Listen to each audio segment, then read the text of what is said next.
How do you verify a source? How do you know when a book or journal article is reliable?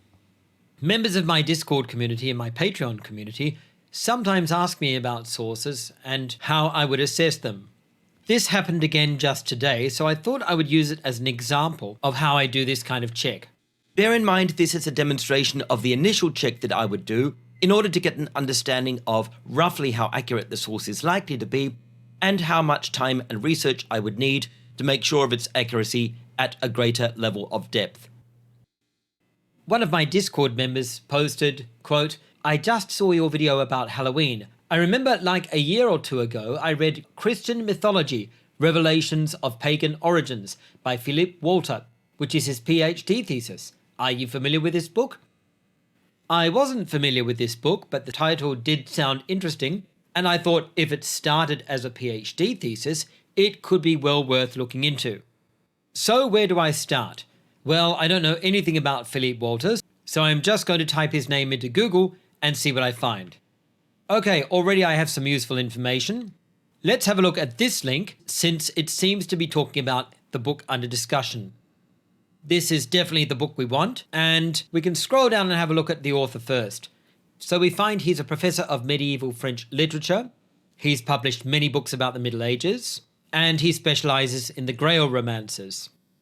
His book was published in 2014, so we can expect it should be quite current, and I see that it's categorized under these subjects: body, mind and spirit, occultism, Celtic spirituality, religion, paganism and neo-paganism. It's 224 pages long, which is a reasonable length, and the publisher is Inner Traditions/Bear. We'll come back to that later, but I already have some ideas about what that indicates. Now, I noticed that Philippe is a professor of medieval French literature. Consequently, I know that he's stepping a little bit outside his area of expertise when it comes to researching the historical relationship between Christianity and paganism. Well, let's see what the blurb of his book says. Apparently, it's revealing how Christian mythology has more to do with long-standing pagan traditions than the Bible. Notice he says Christian mythology. That's an interesting term. Does he mean the actual doctrinal teachings, or does he mean the mythology that has grown up within the broader Christian community and religion? Those are two different things. Notice also that he's not saying that the Bible has pagan origins, but that a lot of Christian mythology has more to do with these long-standing pagan traditions than the Bible. Apparently, he's going to tell us how the church fathers knowingly incorporated pagan elements into the Christian faith to ease the transition to the new religion. That's an idea I've heard before, and it's quite a traditional idea, which was very popular in the Reformation and was strongly supported by many 18th and 19th century Protestants. However, it fell out of favour in the 20th century after its claims were placed under scrutiny by professional historians. What else do we have here? He says he's going to identify pagan deities that were incorporated into each of the saints. And most interestingly to me, he says he's going to show how all the major holidays in the Christian calendar are modelled on pagan rituals and myths, including Easter and Christmas. End quote. Now, I've done quite a bit of research into the Christian festivals which are traditionally understood to have been based on or borrowing from pagan festivals, especially Christmas, Easter, and Halloween. So I'll be interested to see if he has any up-to-date and substantial evidence on this. I see he's mentioning here the letter of Pope Gregory the Great to Augustine of Canterbury, which he describes as a command to, quote, add the pagan rituals into the mix of Christian practices and transform the pagan temples into churches, end quote. Saying that this was an idea of basically rebranding Christianity so it would look acceptable to pagans without actually doing away with the pagan rituals themselves. Now, I'm familiar with that letter, and in particular I'm familiar with the scholarly discussion over it and the ways in which it has been misread. So I'll be interested to know if he's following the scholarly consensus on this or if he has a different view. Apparently he's going to provide extensive documentation, so I'm expecting he's going to be dealing with primary sources, but I will also expect that he will address relevant secondary sources, especially Stephen Heymans, a professor of Roman art and archaeology, who has written a great deal of very recent research on the relationship of Christmas to pagan Roman festivals. My Discord member told me that Philippe based his book on a PhD thesis, so let's go and see if we can find that now. This is the name of his university, so this entry here may be useful. And it turns out it's his CV, which is definitely going to be useful. He's clearly well qualified in medieval French literature, and he has an extensive list of publications. Looking at those list of publications, we can see this one, published in 1992, called Christian Mythology, Myths and Rituals of the Middle Ages. So he's clearly been researching this for a long time. Let's see if we can find anything on his PhD thesis. Coming back to our list of Google results, we can see there's a Festschrift here in his honor. That's important because this is a German term for a work which is a collection of scholarly articles written to respect a scholar who has excelled in a particular field. That definitely demonstrates that he's a well-respected scholar, which is a very good sign. Let's see if it provides us with any more useful information. Unfortunately, it's locked behind a paywall, but the fact that it's published in a journal of world mythology and folklore again demonstrates that he is well recognized in this area. Let's see if we can find his thesis with a couple more searches. A thesis is always published publicly, so it's probably around somewhere, but it may not be online. It could be on academia. Okay, so we can't find his PhD thesis conveniently online, so let's return to the book. I want to take another look at this publisher, since something seems a little unusual to me. What can we find out about this publisher, Inner Traditions? Very often, a PhD thesis, especially if it is well received, is converted to a book published by an academic press, in particular a university press, or one of the other large academic presses, such as Brill, Eisenbraun, Walter de Gruyter, or Peters. This doesn't look to me like it's an academic press. So let's go online and see if we can find this publisher. And here we have it, Inner Traditions Bear Company, books for the mind, body and spirit since 1975. Yes, this is definitely not an academic press. This is a popular publishing press, and it looks like they specialize in New Age literature, esotericism, new religious movements, occultism, and related subjects. Looking at the entry for the book, we find it's priced at a modest $16.99 US. Certainly not expensive, and definitely priced for a popular audience. For me, this is a red flag already. If this book was based on a PhD thesis, and I haven't actually seen any clear evidence for that yet, although I do know he has published at least one article on this topic a long time ago, so that might be mistaken, then I would have expected, if it had been well received, that it would have been converted into a formal publication and printed by a scholarly press, either a university press or one of the academic publishers I mentioned previously. Now, that's not to say that this book isn't reliable, and academics do write useful, popular works occasionally, bringing scholarly knowledge to a broader audience. However, I'm still surprised at this choice of publisher. At the least, I would have expected a larger and more well-recognized press like HarperCollins, Penguin, Macmillan, or Simon & Schuster. So now I'm going to look and see if I can find any scholarly references to this book. Has it been reviewed in any scholarly journals? Is it being cited by any scholarly literature?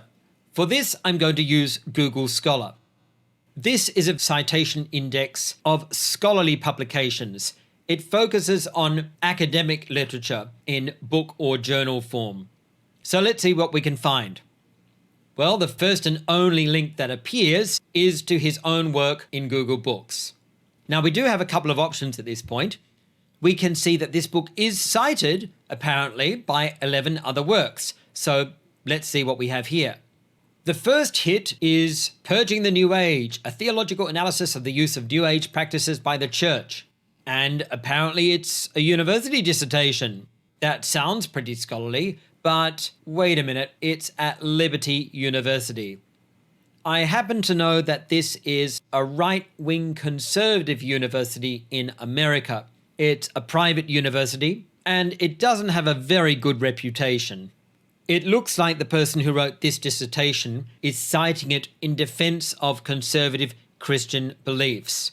From the title, it seems this paper is another rant about how paganism has crept into Christianity, and it's very likely going to be largely an attack on the Catholic Church from a conservative, right-wing evangelical perspective. That would certainly explain why this book is being cited. But at the same time, it's very likely that Walter's work is being cited uncritically and certainly not reviewed with any rigor. This person is trying to demonstrate that yoga isn't compatible with so-called Orthodox Christianity, so to describe them as conservative Christian is pretty much an understatement. I think we can dismiss this. These other citations look like they're using the book as a historical source, either for its literature or its study of comparative religions, and a couple of these citations are in languages I don't actually know. However, what we don't find here is any scholarly review of the work. In fact, its presence in Google Scholar is almost non-existent. Now, that doesn't necessarily mean that it's worthless, but I would say this is definitely another red flag. Let's go to Google Books and see if it's cited there. I'll start with this search using the word pagan and Philippe's name, and the results aren't very encouraging. The first few are the book itself, and we can see we've picked up the original 2006 edition here.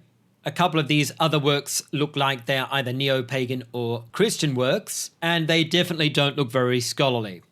This one's by, quote, a teacher of herbalism, who is also a member of the Grey Council of Mages and Sages and a former professor at the Grey School of Wizardry, end quote. And she's also published by Inner Traditions, the same publisher as Walter's book. This one's by, quote, a world-renowned anthropologist, which sounds very promising, and ethnopharmacologist, who specializes in the shamanic use of plants, end quote. We can kind of already guess where this is going.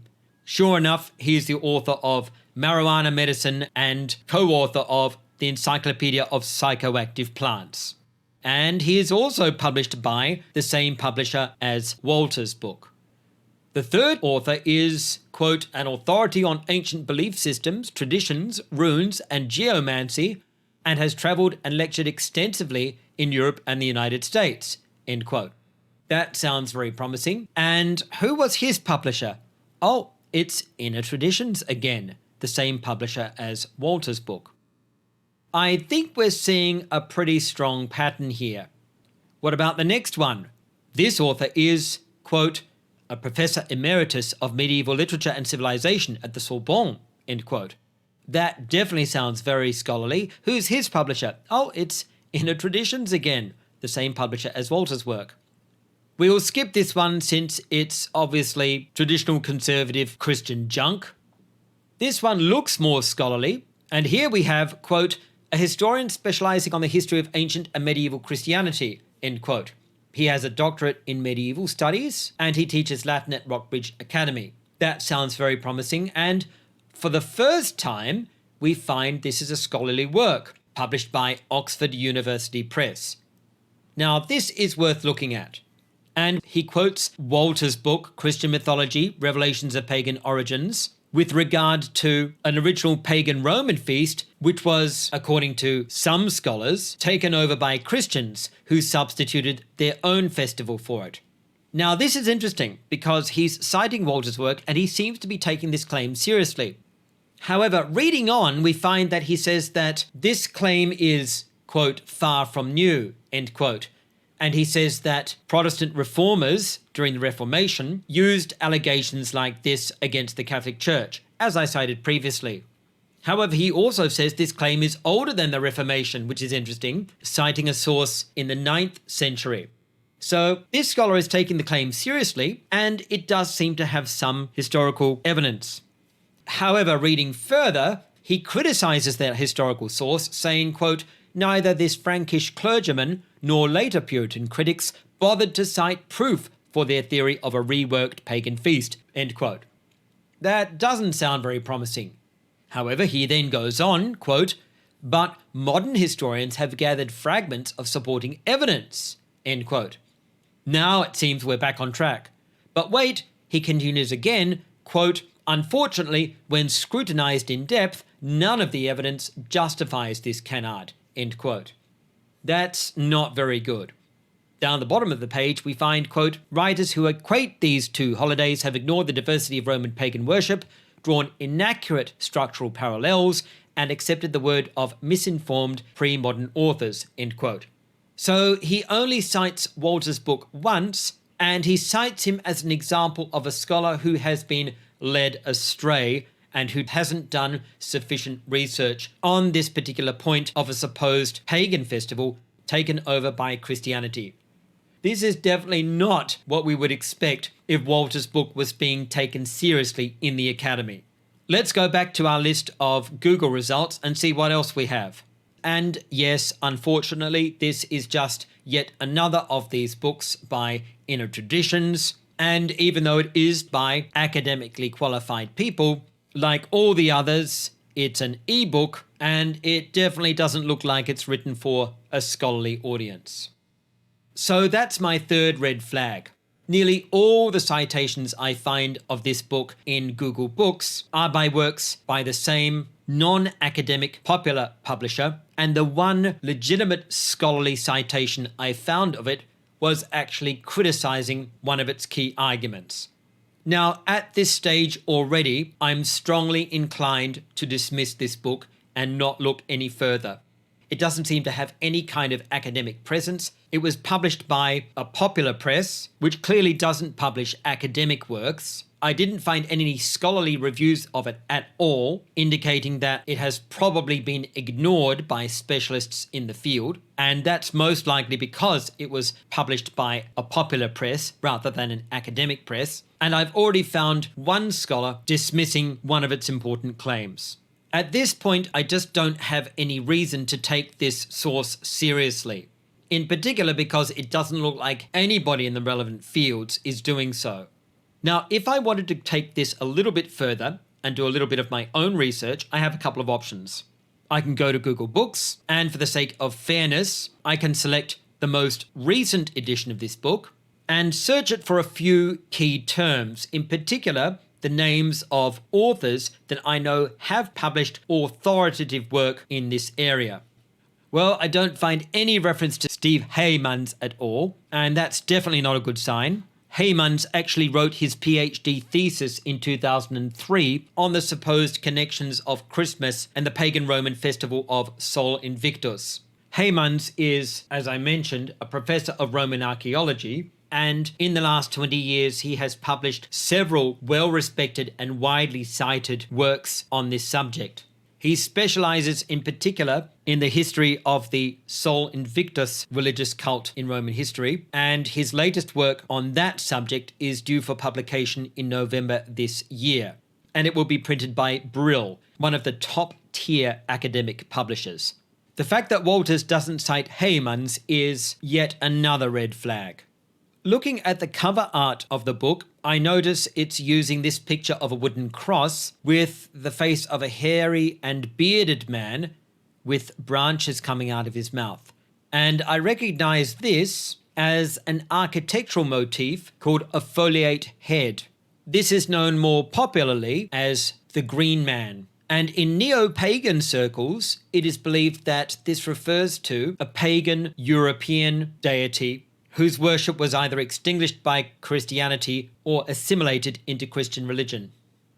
Now, the cover art of the book is not necessarily an indicator of the author's own beliefs, and neither, in fact, is the title, in particular because sometimes the publisher will alter the title from the author's original suggestion. But it's giving the idea that I should search for the Green Man in the book and see if Walters mentions it.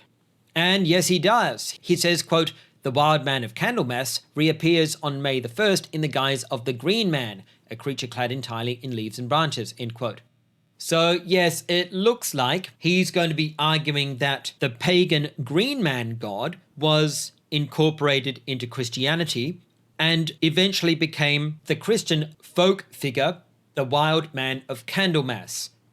Candlemas is a Christian festival on the 2nd of February.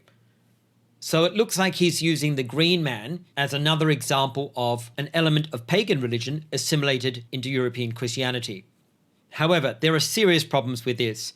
I happen to know from my own research that although the Green Man was an architectural motif in Roman buildings, there's no evidence that the pagan Romans actually worshipped him as a god or even regarded him as a real being in any sense, supernatural or otherwise.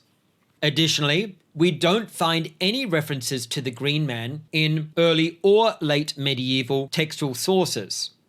We do find this foliate head in some European architecture, but if this was really a Roman pagan deity, why is there no evidence that the Romans wrote about and worshipped him? If he was a European pagan deity which was assimilated into Christianity via the Roman Empire, why are there no textual sources referring to him? As for the Wild Man of Candlemas, the Wild Man himself doesn't seem to appear in European art until around the 12th century, probably borrowing from the architectural motif of the foliate head, and he doesn't seem to be associated with Candlemas until around the 17th or even 18th century. In fact, before then, we find him associated with trades such as forestry and mining, not a religious context. Further to this, I also know from my own research of this topic that the idea of the Green Man as a pagan European deity or supernatural figure of folklore was actually invented in the early 20th century by Julius Somerset, a writer who published the idea in a British folklore journal. This is a fact which Walter seems entirely unaware of. From here, I could continue interrogating as much of the book as I can read in Google Books, but at this point, I don't think I'm going to find anything very convincing. I'm already aware of a significant body of scholarly literature which explains why festivals such as Christmas, Easter, and Halloween were not based on pagan religions, and various scholarly authors who explain that these so-called pagan parallels and instances of assimilation have been very largely overdrawn. If this book's case is valid, it would have overturned an existing scholarly consensus, which would have been quite impressive. But in doing so, it would have definitely been noticed by the Academy. Based on everything I've seen here, I just don't think this book is worth looking into further. Unless somebody quotes something from it which seems substantial or demonstrates to me that it's being taken seriously by scholars in relevant fields, I'm going to dismiss this as an uncredible source.